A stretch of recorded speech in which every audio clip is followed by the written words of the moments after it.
Le drame de l'Afrique, c'est que l'homme africain n'est pas assez entré dans l'histoire. Le paysan africain, qui depuis des millénaires vit avec les saisons, dont l'idéal de vie est d'être en harmonie avec la nature, ne connaît que l'éternel recommencement du temps, rythmé par la répétition sans fin des mêmes gestes et des mêmes paroles.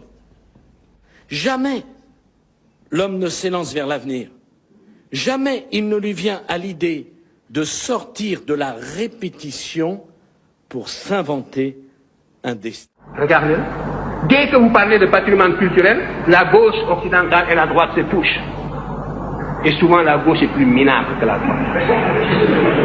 Faites l'expérience, on vous accorde l'égalité abstraite, mais l'idée que des nègres aient pu connaître une promotion historique dans le passé leur est réfractaire. Ils sont réfractaires à cette idée. Et parce que leur formation intellectuelle tardivement acquise se situe à un niveau très superficiel, au niveau du cortex, au niveau de l'intellect. Mais la formation qu'ils ont reçue tous dans leur plus tendre enfance, les clichés auxquels ils sont habitués dans leur environnement d'enfance, les caricatures et tout, comme je vous le montrais ici, aussi dans le monde méridional, c'était l'inverse. Tout cela les empêchait, les rendait aveugles, n'est-ce pas, pour observer des vérités comme celles que nous leur opposions. Il faut savoir que l'adversaire vous tue intellectuellement. Il vous tue moralement avant de vous tuer physiquement. Mais c'est de cette manière que l'on a supprimé des groupes entiers. On vous nie en tant qu'être moral.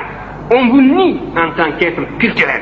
On ferme les yeux, on ne voit pas les évidences. On compte sur votre complexe, sur votre aliénation, sur le conditionnement, les réflexes de subordination et sur tant de facteurs de ce genre.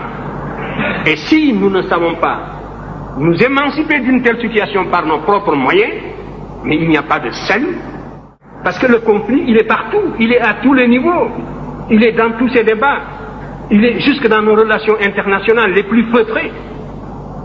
Nous menons et on mène contre nous le combat le plus violent même que celui qui a conduit à la disparition de certaines espèces. Et il faut justement que votre sagacité intellectuelle aille jusque-là. Ce que nous voulons, ce que nous visons dans votre éducation, c'est de réveiller justement le bâtisseur de nations qui dort en chacun de vous. C'est de réveiller le créateur qui dort en chacun de vous. Par conséquent, il n'y a qu'un seul salut, c'est la connaissance directe.